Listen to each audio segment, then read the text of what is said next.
말씀을 함께 봉독하겠습니다. Would you please stand up and now we will be reading the scripture from the book of Deuteronomy chapter 6 verse 1 through 9. 신명기 6장 1절에서 9절까지의 말씀입니다. 우리 오늘 이 말씀을 우리에게 주시는 말씀이라고 여기고 우리 다 함께 봉독하시겠습니다. 한 목소리로 읽겠습니다. 신명기 6장 1절에서 9절입니다. 시작. 이는 곧 너희의 하나님 여호와께서 너희에게 가르치라고 명령하신 명령과 규례와 법도라. 너희가 건너가서 차지할 땅에서 행할 것이니 곧 너와 내 아들과 내 손자들이 평생에 내 하나님 여호와를 경외하며 내가 너희에게 명한 그 모든 규례와 명령을 지키게 하기 위한 것이며 또 내 나를 장구하게 하기 위한 것이다. 이스라엘아 듣고 삼가 그것을 행하라. 그리하면 복을 받고 조상들의 하나님 여호와께서 내게 허락하심과 같이 젖과 꿀이 흐르는 땅에서 내게 크게 번성하리라. 이스라엘아 들으라. 우리 하나님 여호와는 오직 유일한 여호와시니 너는 마음을 다하고 뜻을 다하고 힘을 다하여 내 하나님 여호와를 사랑하라. 오늘 내가 내게 명하는 이 말씀을 너는 마음에 새기고 내 자녀에게 부지런히 가르치며 집에 앉았을 때든지 길을 갈 때든지 누워있을 때든지 일어날 때든지 이 말씀을 강론할 것이며 너는 또 그것을 내 손목에 매어 기호를 삼으며 내 미간에 표로 삼고 또 내 집 문설주와 바깥 문에 기록할지니라. 아멘. You may be seated. 자리에 앉으시겠습니다. 감사합니다. 여러분 질문 한 가지를 먼저 드리죠. 구약 성경 제일 처음에 나오는 구절이 여러분 뭔지 아시죠? 창세기 1장 1절입니다. 암송하시죠? 같이 한번 외워보실까요? 시작. 태초에 하나님이 천지를 창조하시니라. 예, 맞습니다. 왜 걱정하세요? 신약 성경의 제일 첫 구절은 뭔지 여러분 기억하시나요? 마태복음 1장 1절이겠죠.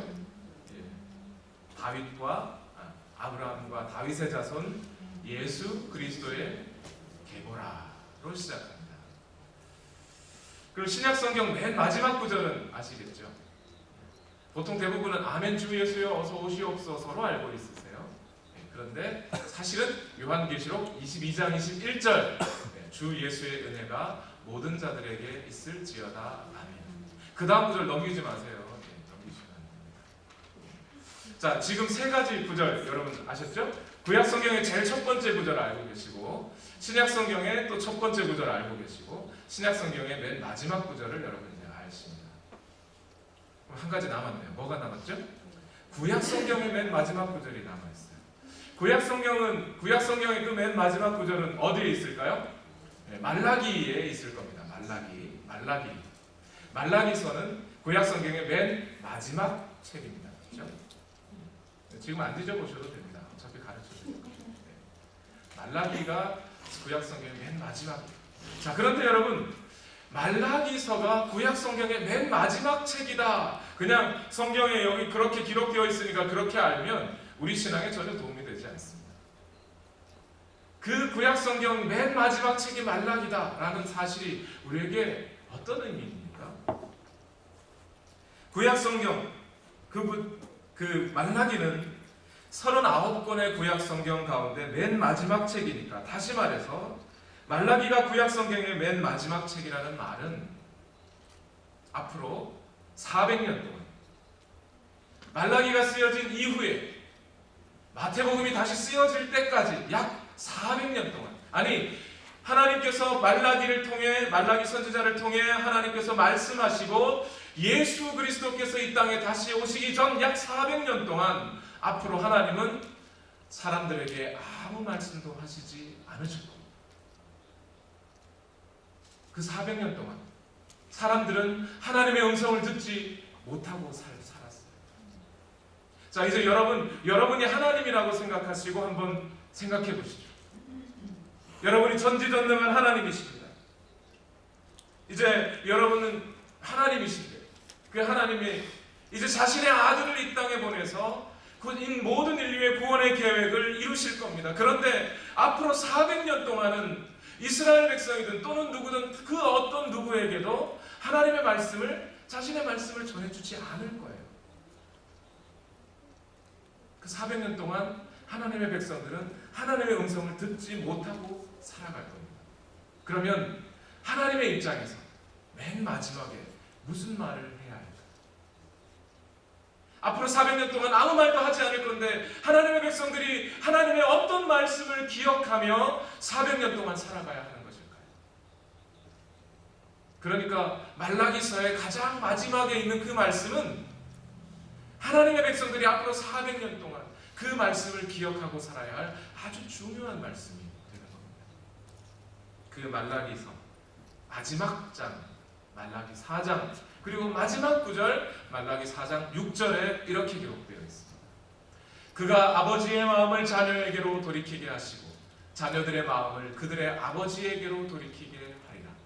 돌이키지 아니하면 두렵건대 내가 와서 저주로 그 땅을 칠까 하노라 하시니라. 하나님은 구약 성경의 마지막을 아버지들과 그리고 그들의 가족들에 대한 말씀으로 마무리를 짓고 있습니다. 여러분, 이게 무슨 뜻일까요? 앞으로 이스라엘 백성들은, 하나님의 백성들은 위기에 놓이게 될 겁니다. 그 위기가 재정적인, 돈이 없어서 위기가 아니에요. 정치적인 위기가 아닙니다. 사회적으로, 문화적으로 위기가 아닙니다. 그것은 하나님의 말씀을 듣지 못할 위기가 될 겁니다. 하나님은 더 이상 계시를 사람들에게 주지 않을 겁니다. 그러나 그 가운데, 그 400년 동안 하나님의 침묵 가운데서 아버지들이, 여기 아버지로 대표된 또 어머니들이, 부모님들이 그 하나님의 말씀을 기억하여 자녀들에게 들려줍니다. 그리하여 자녀들이 그 부모님의 마음을 보고 그 마음을 돌이켜 하나님께로 돌아온다면 그 400년의 위기는 넉넉히 이길 것이라고 믿고 하나님의 마지막으로 이 말씀을 당부해 주시는 겁니다. 오늘 한국과 미국은 이 400년의 하나님의 침묵과 같은 비슷한 위기에 처해 있다고 저는 생각합니다. 한국과 미국은 문화적으로 엄청난 성장을 꽃피우고 있습니다. 사회적으로 많이 발달했습니다. 돈 많이 벌었습니다. 다른 어떤 지구 반대편에 있는 그 어떤 사람들이 1년치 먹을 만한 돈도 우리는 하루에 벌 수 있는 나라에 들어와 살고 있습니다. 그러나 여전히 이 땅에는, 한국과 미국에는 영적인 위기가 계속되고 있습니다. 비록 TV와 라디오를 통해 많은 설교가들이 하나님의 말씀을 전하고는 있지만 여전히 사람들의 삶 속에는 영적인 기갈이 멈추지 않고 있습니다. 아모스 8장 11절의 말씀처럼 주 여호와의 말씀이니라. 보라, 날이 이를지라 내가 기근을 땅에 보내리니 양식이 없어 주림이 아니며 물이 없어 갈함이 아니요 여호와의 말씀을 듣지 못한 기갈이라 라고 말씀하십니다. 특히 우리 아이들의, 자녀들의 영적인 기근은 점점 더 심해지고 있는 추세입니다. 얼마 전 한국에서 문화사역, 찬양사역을 하고 있는, 여러분 집사님 몇 분 중에 보신 분이 있습니다. 제 친구가 잠시 우리 교회에 들른 적이 있습니다. 이 친구는 어려서부터 할머니 손에서 자랐습니다. 자기 입으로 어머니라고 부른 사람이 3명 또는 4명이나 됩니다. 그런 상황에서 아버지도 자신을 돌아보지 않고 어머니도 자신을 돌아보지 않고 할머니가 돌아봐주는 그런 상황 속에서 살았던 친구입니다. 청소년 시절에 엄청난 방황을 하다가 결국 하나님 앞에 돌아와 신학교를 가게 되고 사역자가 돼서 지금은 청소년들에게 무지한 관심을 가지면서 사역하고 있습니다. 그런데 이 친구가 제게 해준 이야기가 너무나 큰 충격입니다. 이 친구는 제게 지금 한국 청소년들, 그러니까 중고등학생들의 복음화율이 얼마나 되는지 아느냐 이렇게 물어보더라고요. 다시 말해서 지금 한국에 있는 청소년들 중에 예수님을 믿는 친구들이 과연 몇 명이나 될지 혹시 아느냐 묻더라고요. 여러분 놀라지 마십시오. 3%입니다. 3%. 한 학교에 한 반에 100명의 친구가 있으면 그 중에 3명이 예수님을 믿는 친구예요. 저는 처음에 이 친구가 좀 과장이 좀 심한 친구라서 거짓말하는 거 아닌가 했습니다. 크리스천 투데이라고 하는 잡지를 봤더니 맞더라고요. 3%라고. 그런데 그 3%라고 하는 수치도 2011년 통계예요. 2014년이 된 지금 얼마나 그 수가 더 줄게 되었는지 모를 사정입니다. 여러분 이 3%라고 하는 숫자가 여러분 그냥 3%면 맞나? 이런 생각 혹시 하십니까? 여러분 어떤 한 민족의 선교를 할 때 그 선교지에 이제 복음이 들어가기 시작했다. 이제 그 땅에 복음이 들어가기 시작했다라고 선교사들이 판단하는 기준이 있어요. 그 판단하는 기준이 2% 또는 3% 기준입니다. 그 나라의 사람들 중에 2%나 3%의 사람들이 믿으면 이제 그 땅에 복음이 들어가기 시작했다. 만약에 2%가 안 되면 아직 여전히 미전도 종족이라고 되어 있어요. 그러니까 다시 말해서 한국의 지금 청소년들은 거의 미전도 종족에 가까운 수준에 들어가 있는 것입니다. 동방의 예루살렘이라고 불렸던 평양이 한국에 있습니다. 단일교회로는 세계에서 가장 큰 교회가 한국에 상위 10개, 10개의 교회들 중에 5개가 한국에 있어요. 가장 큰 교회, 세계에서 가장 큰 교회. 그냥 몇천 명 수준이 아니라 몇만 명 수준이 아니라 몇십만 명 수준이 되는 교회가 한국에 있습니다. 한때 전 인구의 4분의 1이 그리스도인이었어요. 아무리 지방에 있는 도시라고 하더라도 찾아서 뒤져보면 2개 또는 3개의 미션스쿨, 크리스찬 학교들이 있는 곳이 한국이었습니다. 그런데 지금 중고등학생들 중에 100명 중 3명만 예수님을 믿는 친구들이에요. 교회를 찾아가 보면 어머니 아버지들은 많은데, 할머니 할아버지들은 많은데 중고등학생들은 보이지 않습니다. 미국도 큰 예외는 아닌 것 같아요. 저희가 세미나리에서 살았잖아요, 작년까지. 그래서 우리 아이들은 태어나서 세미나리에서 자라면서 남자는 다 전도사님, 목사님, 여자는 사모님, 그런 줄 알고 살았어요. 만나는 사람은 다 크리스찬인 줄 알고 살았어요. 근데 하루는 제 아들이 4학년 때인가 그랬던 것 같아요. 깜짝 놀라서 저한테 와서 학교 끝나고 와서 그런 얘기를 해요. 아빠 학교 가봤는데 예수님 안 믿는 친구가 있어. 그게 놀라운 거예요. 그리고 아들이 들려준 이야기가 참 놀라웠어요. 자기 친구 중에 한 명, 현준이가 5학년 때인 것 같아요. 자기 친구 중에 한 명이 학교에서 뭘 피웠나 봐. 담배 또는 대마초 같아요. 그래서 몇 달을 학교 오지 않았다. 그 이야기가. 초등학생 지금 그러고 있는 상황. 중고등학교에 들어가면 더 이상 말할 필요 없고. 자, 그러면 어떻게 해야 될까요? 이 영적인 위기 중에 이 땅 가운데 한국이라도 미국이라도 오늘날 우리의 자녀들이 하나님을 알지 못하고 하나님의 말씀을 듣지 못하고 하나님을 뵐 수 없는 그런 환경 속에 빠져들어가고 있는 이 상황에 하나님이 대안을 어떻게 주실까요?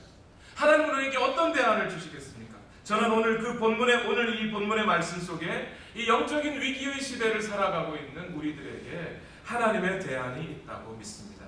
오늘 본문의 말씀은 여러분 신명기서입니다. 신명기. 이 신명기 말씀은 이스라엘 민족이 출애굽을 해서 40년 동안 광야 생활을 하다가 이제 가나안 땅에 들어가기 바로 직전 가데스 바네아라고 하는 곳에서 모세가 이스라엘 백성들에게 마지막으로 한 설교 내용입니다. 이제 이 상황을 여러분 한번 생각해 보시죠. 처음 애굽 땅에서 애굽을 탈출했던, 애굽에서 하나님의 유월절을 경험하면서 탈출했던 그 애굽의 첫 세대들은 이제 거의 대부분이 다 죽었어요.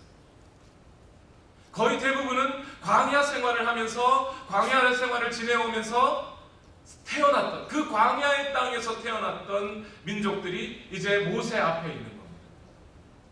이들은 하나님의 유월절을 경험하지 못했어요. 애굽의 그 장자들이 죽어가는, 그러나 하나님의 그 놀라운 기적 사건들을 이들은 보지 못했던 겁니다.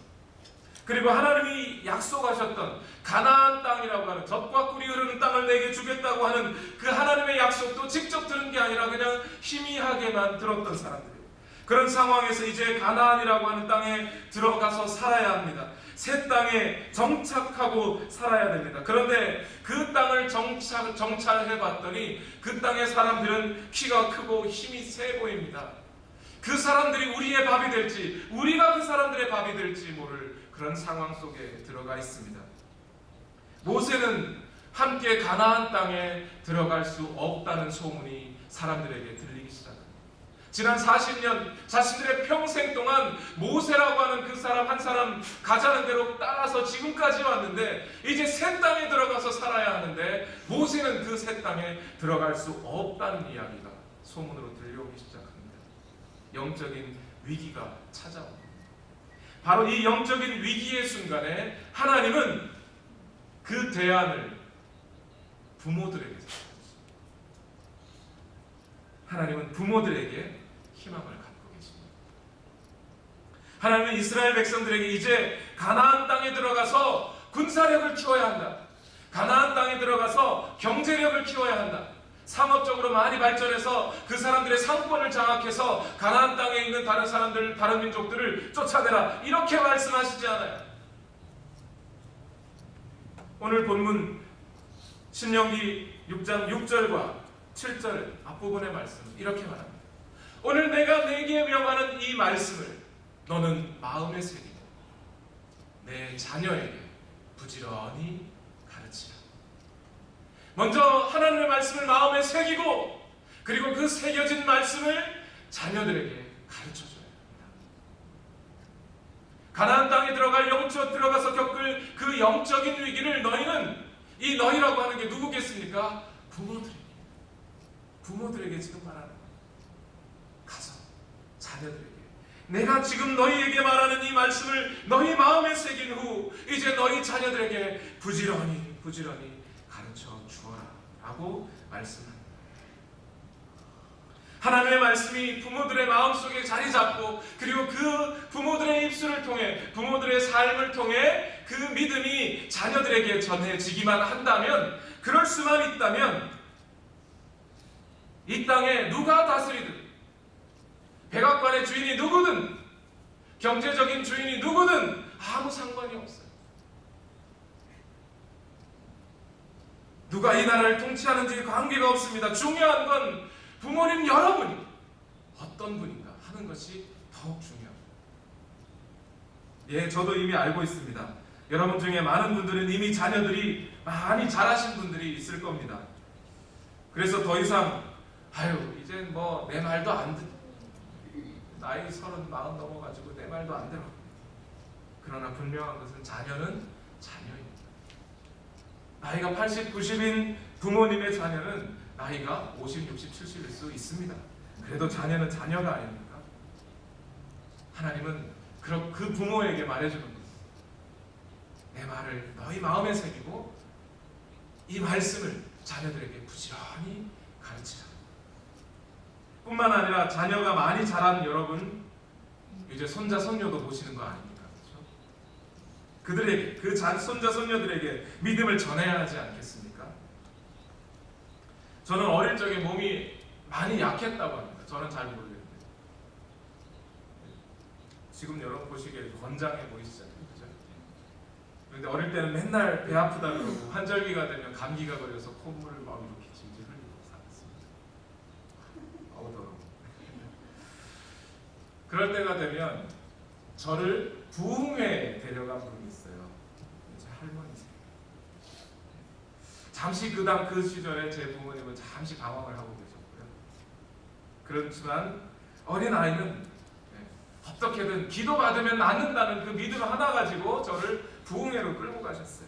저희 어머니는 애가 4살, 5살 되네. 그 부흥회 데리고 가면 박수치고 북치고 막 그런데 거기 가가지고 시끄러워서 애가 놀래 자빠지지 않냐고 걱정을 많이 하셨어요.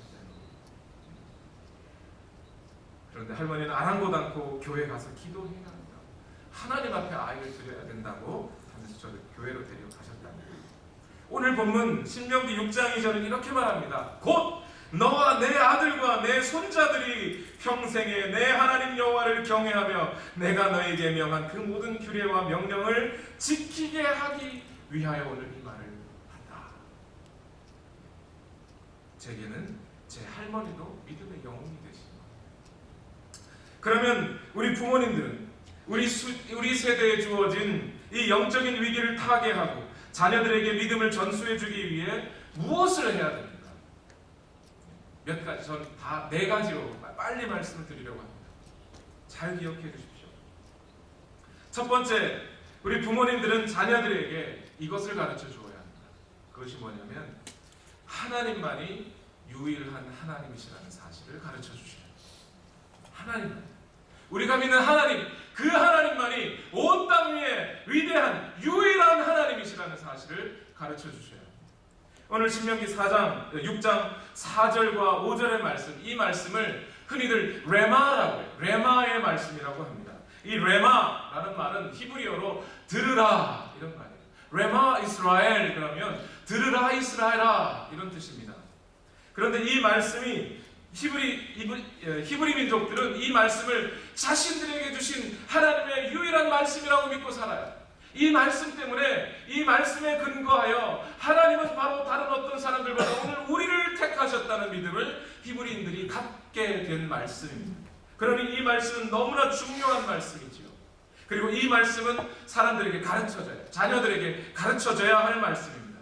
그 말씀을 오늘 우리도 들어야 합니다. 먼저 4절을 다 같이 한번 읽어보겠습니다. 오늘 신명기 6장 4절 다 같이 시작. 이스라엘아 들으라. 우리 하나님 여호와는 오직 유일한 여호와이시니. 아멘.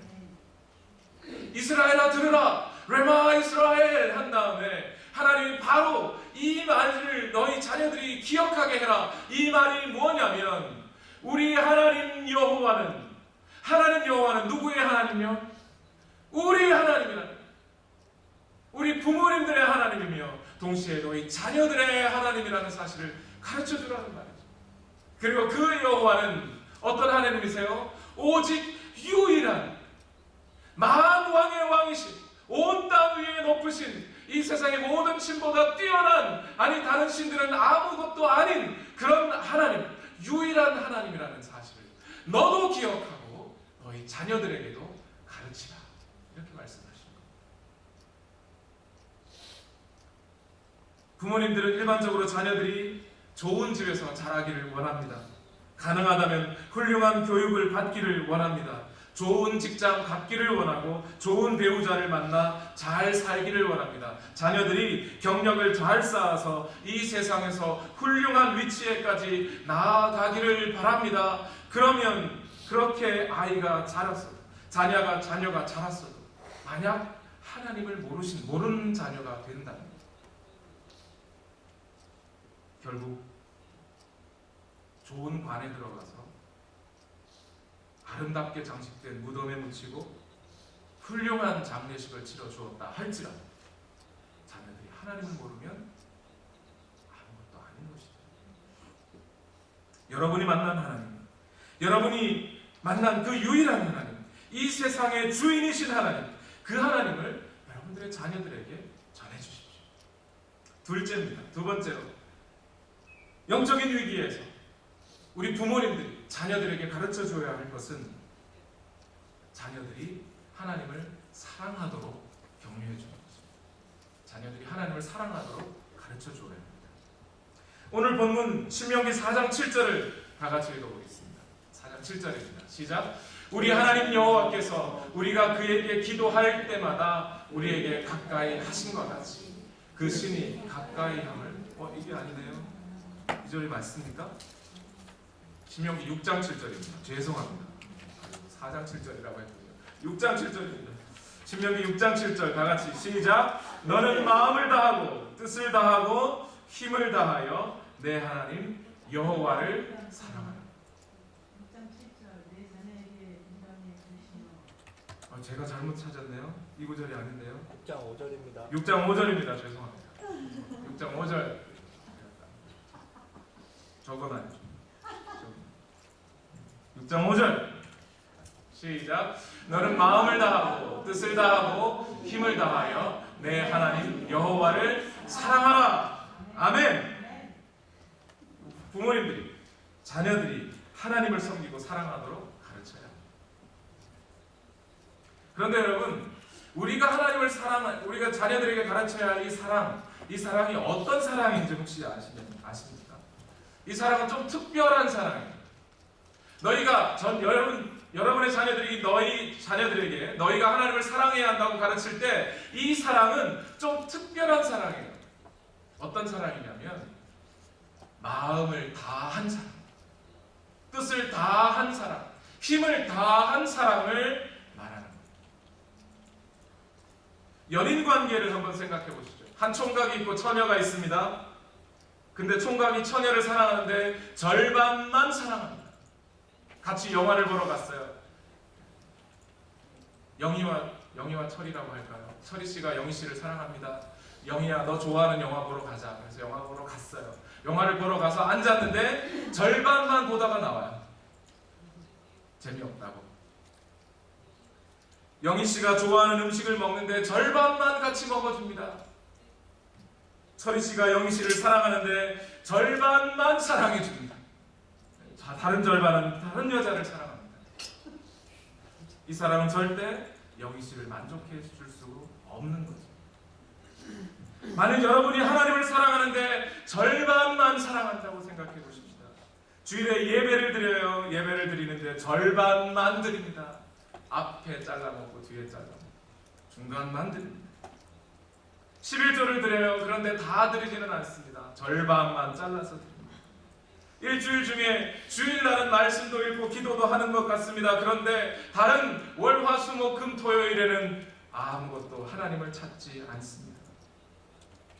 그런 마음으로는 하나님을 기쁘시게 해드릴 수 없지요. 여러분의 자녀들도 여러분의 그런 모습에 감동받을 수 없습니다. 여러분의 자녀들이 부모에게 감동하는 것은 여러분이 전심으로 하나님께 사랑을 드릴 때 감동합니다. 한 설교자가 이런 설교하는 것을 들었습니다. 한 번은 주일학교 어린이들에게 설교를 하면서 아이들에게 물었습니다. 여러분은 하나님을 왜 사랑하세요? 라고 물었어요. 아이들이 정말 다양한 답을 내놨습니다. 그런데 가장 정답인 답 한 가지를 저 뒤에 자리에 앉아있던 한 소년이 이렇게 대답합니다. 목사님, 사실 저는 하나님을 왜 사랑하는지는 모르겠습니다. 그런데 그냥 우리 집은 늘 그렇게 하나님을 사랑하고 살았습니다. 이게 정답입니다. 여러분, 진심으로 하나님을 사랑하십시오. 그러면 여러분의 자녀도 하나님을 사랑하는 것을 당연하게 여길 겁니다. 셋째입니다. 여러분의 자녀들이 하나님을 두려워하게 하십시오. 이 말씀이 여러분 어떻게 받아들일지 모르겠습니다만 하나님을 알 때 두려운 하나님이라는 것도 알게 하셔야 합니다. 본문 신명기 6장 2절을 다시 한번 읽어보시겠습니다. 6장 2절입니다. 다 같이 시작. 곧 너와 내 아들과 내 손자들이 평생에 내 하나님 여호와를 경외하며 내가 너희에게 명한 그 모든 규례와 명령을 지키게 하기 위한 것이며 또 내 나를 장구하게 하기 위한 것입니다. 하나님을 두려워하는 자들이 하나님의 명령과 규례를 지키게 되고 그 하나님의 명령과 규례를 지키는 자들이 그 날이 장구하게 될 것이라는 하나님의 계획이 들어가 있는 것이죠.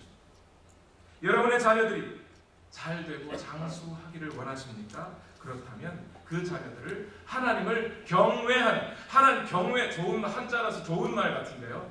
그 하나님을 두려워한다는 거예요. 하나님을 두려워할 줄 아는 자녀가 되게 하십시오. 하나님을 두려워한다는 것, 하나님은 거룩하신 분이고 하나님 앞에서 우리가 살고 있다는 것을 인정하는 것, 알고 산다는 얘기입니다. 우리의 모든 말과 행동이 그 거룩하고 전지전능한 하나님 앞에 완전히 오픈되어 있다는 것을 말하는 것이 하나님을 두려워한다는 말이에요. 우리의 모든 말과 행동이 그분 앞에서 나중에 심판받을 것을 아는 것, 그것이 하나님을 두려워한다는 말이에요. 그 공의롭고 거룩한 하나님을 기억하고 살 때 우리의 날이 길어질 것이라는 겁니다. 부모님 여러분, 여러분의 아이들이 정말 이 땅에서 장수하기를 잘 되고 장수하기를 원하신다면, 그렇다면 하나님을 두려워할 줄 아는 아이로 키워야 합니다. 그런데 여기 문제가 한 가지 있어요.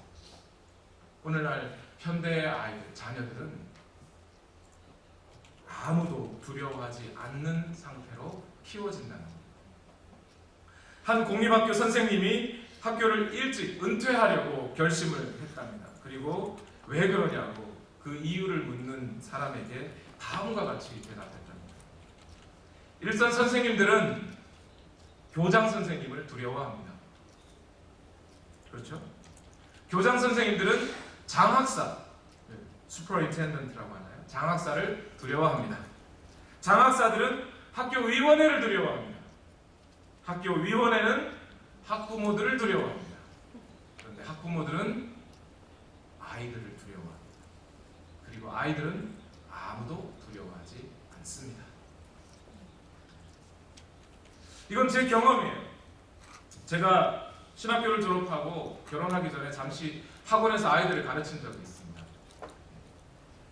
학부모들은 처음에 아이들을 데려와서 학원에 등록하면서 아유, 우리 아이들 말 안 들으면 때려서라도 가르쳐 주세요 그러면서 데리고 와요. 그런데 정말 아이들이 말을 안 듣고 공부를 안 해서 때리거나, 전 때렸습니다. 학원에서 때리거나 야단을 치면 엄마 아빠가 제일 먼저 찾아와서 따집니다.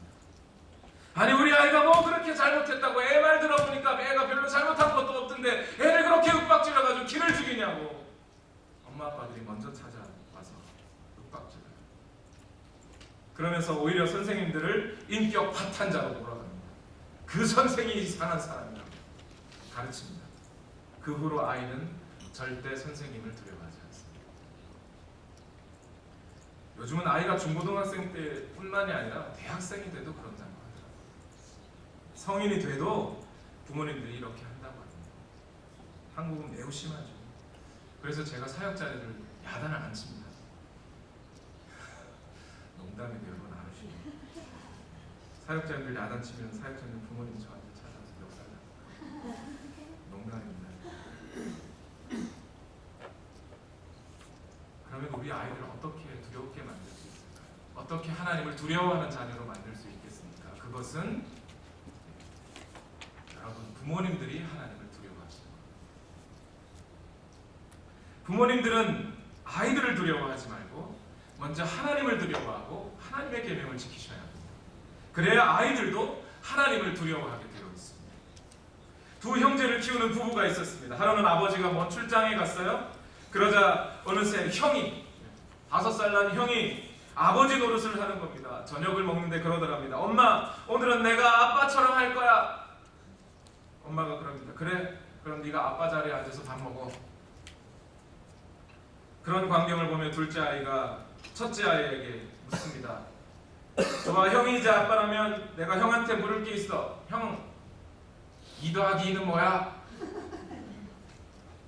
형이 동생을 빤히 쳐다보면서 이렇게 말합니다. 네 엄마한테 가서 물어봐. 보고 배운 거예요.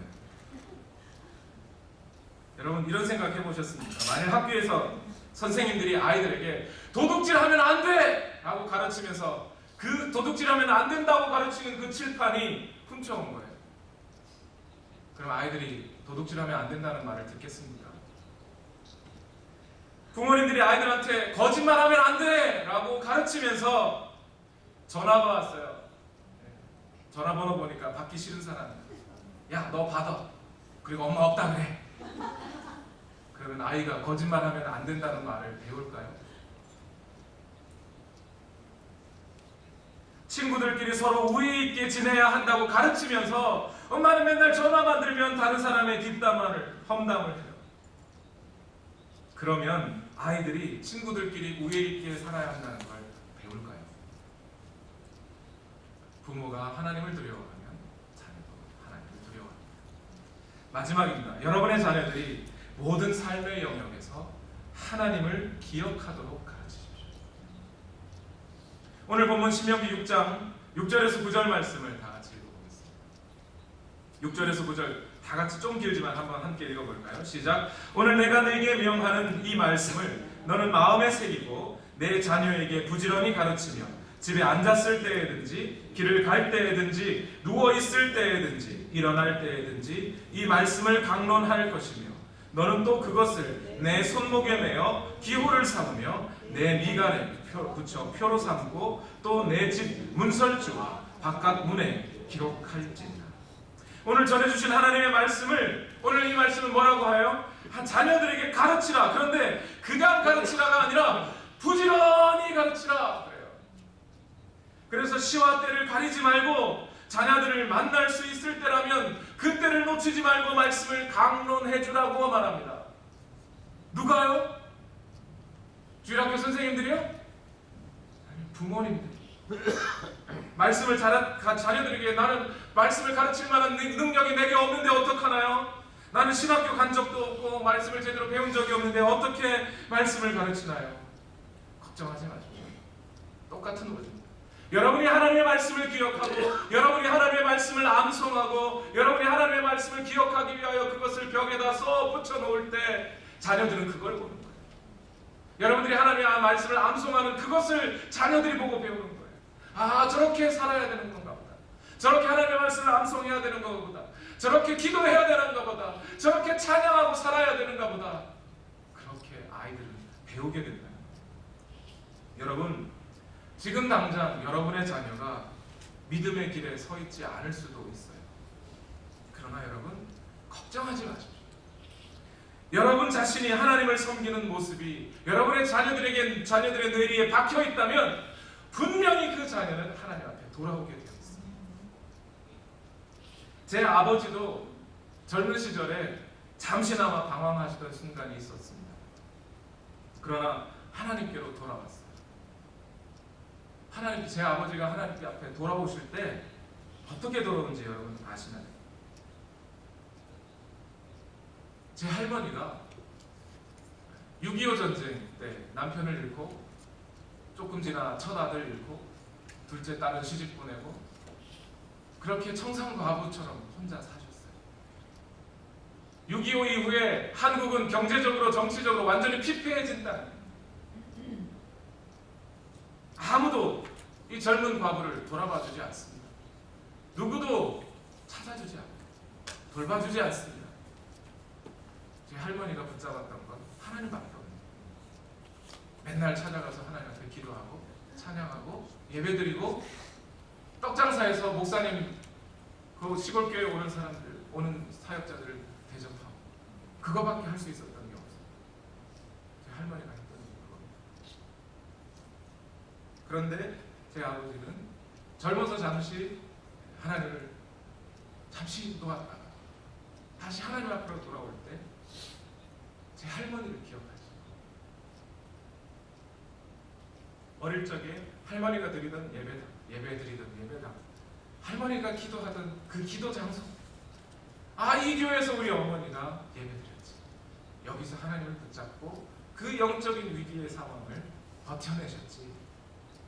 그 어머니를 기억하면서 아버지가 돌아가셨어요. 저는 그래서 아이들이 우리 교회에서 가능하면 부모님들과 함께 예배드렸으면 좋겠습니다. 다른 사람들에게 방해될 수도 있겠지요. 아이들이 떠들면. 그러나 무엇보다 부모가 하나님께 예배드리는 모습을 보고 찬양하고 기도하는 모습을 보고 아이들도 배워야 합니다. 주변 사람들도, 주변 성도님들도 좀 참아주시면서 그 아이들이 하나님께 예배하는 것을 배울 수 있도록 인내하면서 가르치고 또 가르쳐야 할 것이라고 저는 믿습니다. 말씀을 마무리합니다. 5월은 우리 가족을 생각하게 하는 달입니다. 그런데 5월이 되어도 지금은 세상이 더 염려스럽습니다. 그 염려스러운 세상에서 우리 자녀들이 어떻게 살아갈 수 있을지가 염려됩니다. 여러분, 말씀을 시작하면서 이 세상은 영적인 위기라고 말씀드렸지요. 그것은 하나님의 말씀을 듣지 못한 위기입니다. 먹고 사는 것은 큰 문제 되지 않습니다. 하나님을 필요로 하지 않고 하나님을 기억하지도 않는 삶을 사는 것이 일상이 되어버린 한국과 미국입니다. 공공장소에서 복음을 전하는 것이 불법이 되어버린 세상이에요. 아니, 그냥 불법이 아니라 그리스도인들이 먼저 복음을 전하지 말자고 하는 그런 세상에 들어와 있습니다. 아이들이 학교에서 살면서 학교에서는 먼저 선생님들이 아이들에게 콘돔을 나눠주는 세상입니다. 동성애를 반대하는 것이 불법일 뿐만 아니라 오히려 그리스도인들 중에 동성애를 찬성하는 사람들이 더 멋있고 지각 있는 사람들처럼 비춰지는 것이 오늘 세상입니다. 낙태를 하는 것은 이제 너무나 자연스러운 것이 되었고 심지어 낙태를 권유하는 세상이 되어버렸습니다. 하나님을 잊어버려도 너무나 많이 잊어버렸습니다. 사람들은 더 이상 하나님을 필요로 하지도 않고 기억도 하지 않습니다. 이 세상에서 여러분의 자녀들이 하나님을 기억하고 하나님을 알아갈 수 있는 방법은 여러분뿐입니다. 주일학교 교사도 전도사도 열심히 가르칠 겁니다. 그러나 일주일에 한 번, 그것도 한두 시간 만날 수밖에 없는 상황. 하나님은 그 유일한 대안, 여러분의 자녀들이 이 영적인 위기를 타개하고 일어설 수 있는 가장 유일한 대안을 부모님에게 두고 있습니다. 여러분이 하나님의 소망이십니다. 여러분 안에 하나님의 소망이 있습니다. 이것을 기억하시고 하나님 앞에 나아가시는 여러분 되시기를 예수님의 이름으로 축원합니다. 우리 시간 다 같이 함께 기도하시겠습니다.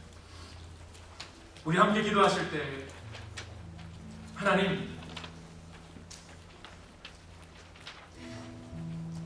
우리를 돌아보아 주시옵소서.